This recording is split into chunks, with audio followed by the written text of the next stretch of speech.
Hello friends, welcome to the Angular 8 tutorial. In this tutorial, we will see HTTP client GET method in Angular.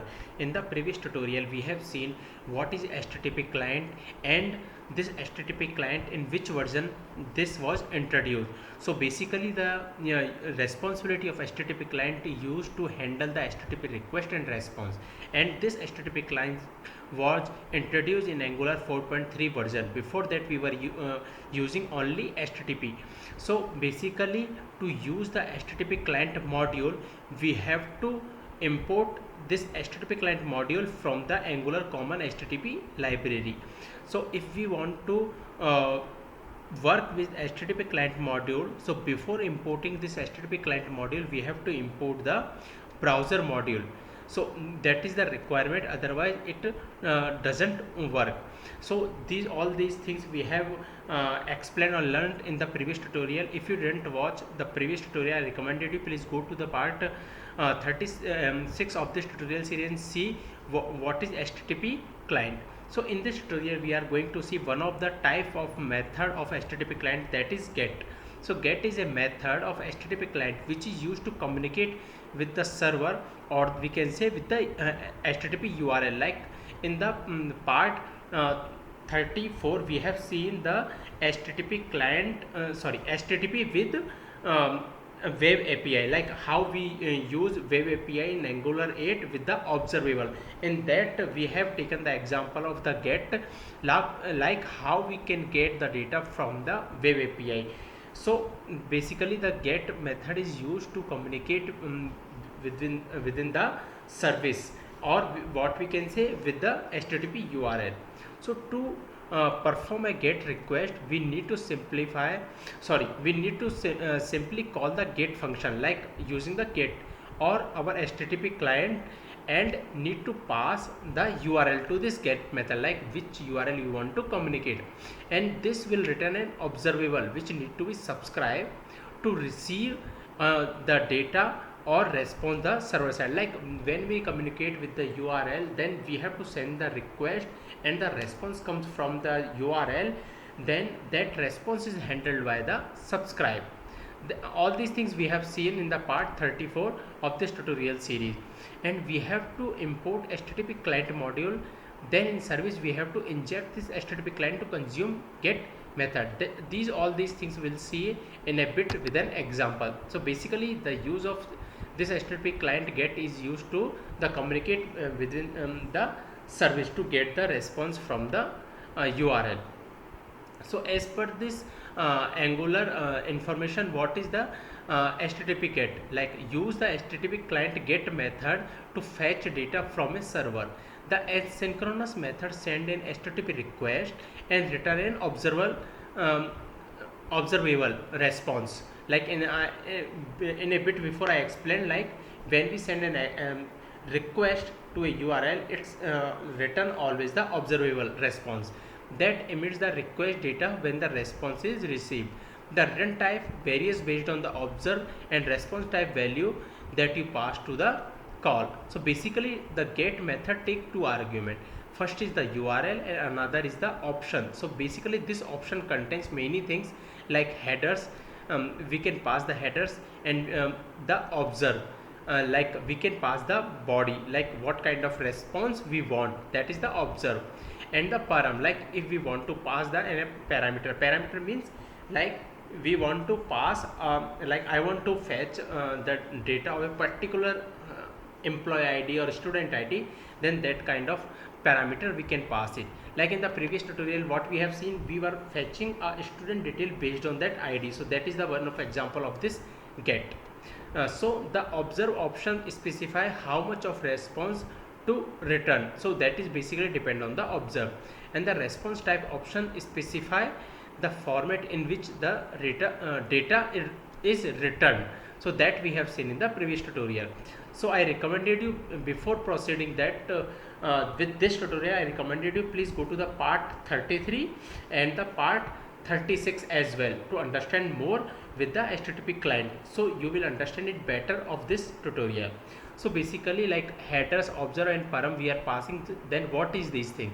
So headers, it is of HTTP header type. It set header for HTTP GET request. Like if we want to set some header to the GET request, we can set it. So basically it is used to communicate with the server. And what is observe? It defines whether we want to complete response or body only or event only. We need to assign value for an observe property such as response for complete response, body for response, and body and event for response with event. Like what is the meaning of this? Like when we send a request to the server, then we send that request using the observe. And then what it means, like what kind of request you want to send. Like it's a complete request it should be, and response you want a complete response, or based on particular id you want the response. So it depend on that. And param, as I explained, like it is a type of HTTP param, and it is used to set the parameter to the URL of HTTP request. So that is the thing. We means these are the thing which comes with the HTTP client GET, and we will understand all this with an example. So basically in the part 33 we have seen like how we use observable with web API, or we can say how we use this observable with HTTP request. So before proceeding, please go to this part 33 and see how we use it. So in that tutorial what we have seen, first we created a one local web API, like in memory web API. This Angular has provided us a functionality for the developer where they can test their services instead of using external things like .NET Core or web API kind of other things. So here what we did, we created a one in memory web API using this command. In this tutorial I explained like how we created and how we manage it. So let's create this HTTP client GET in our Angular 8. So go to the Visual Studio Code. So this is the thing, as I was explaining, like before using this HTTP client module we have to import the browse module, and this comes from the platform browser library, and this HTTP module comes from the common HTTP library. So in part 33 we created a one service, and in this service we have injected this injectable, and we created a one method called get student from web API, and we created a one URL, and we given this URL, and we were passing the data. Like I was getting a data based on the ID. This we done in the previous tutorial, and we have set the this local data for the student, and we have created even properties for this student. So that is the thing. And in the app.component.ts we have set it all this. So let's save it first and see what it was showing on the browser. So basically on the browser it is showing this name, because we are fetching the name based on the ID. So that we have done in the previous tutorial. So what we did here, we were fetching a data here based on this ID. Like we were fetching this data as a one, and we were using this map operator here we were using, and we are fetching the data, and we have defined here like this ngIf, and we were loading the data on the browser. So what we will do now here in this application, we will create the HTTP GET request. So for that what we will do, first in this is a property of this student class. We will keep it like this only, and in this is the data. Here what I will do, I will change the name, or I will let it be like this, like name1, name2, name3. So that is the second thing which we created, and after that we created one service.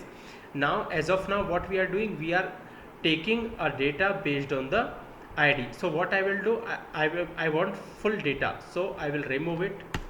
Like I don't want based on the ID, and I want the data as a array. So array means the full list, I want the data. So that is the first thing.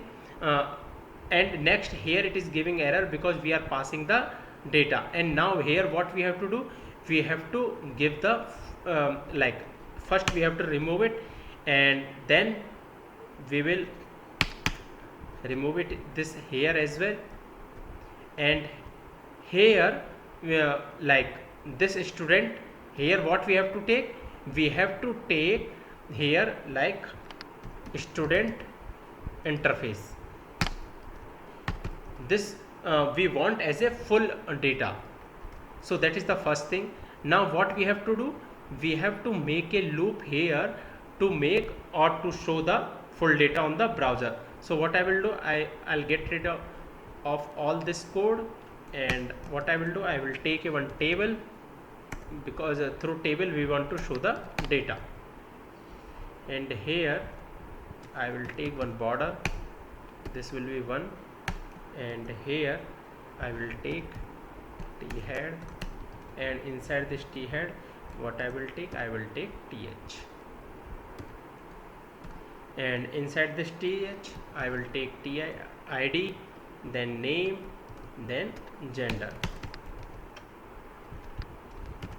name and gender, and after that I will take the t body.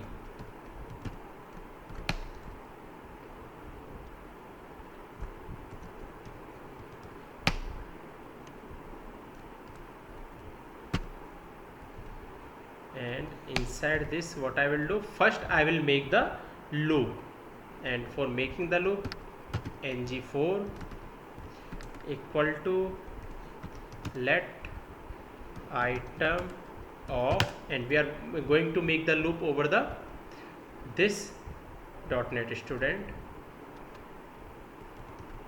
and here I will take the output. So what I will take, td, and inside that tr, and inside this I will take item dot id. So same I will do for the name and the gender.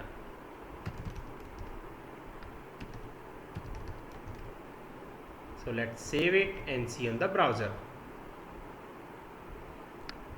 So it's compiled successfully. Now let's see on the browser.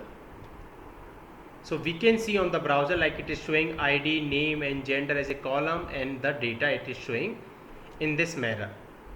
So that is the way we can use the HTTP GET in our Angular 8. So like before proceeding, again I am saying, like before proceeding with this tutorial, I recommended you please watch part 33, then you will understand this tutorial better. If you have any question, please comment. Thank you.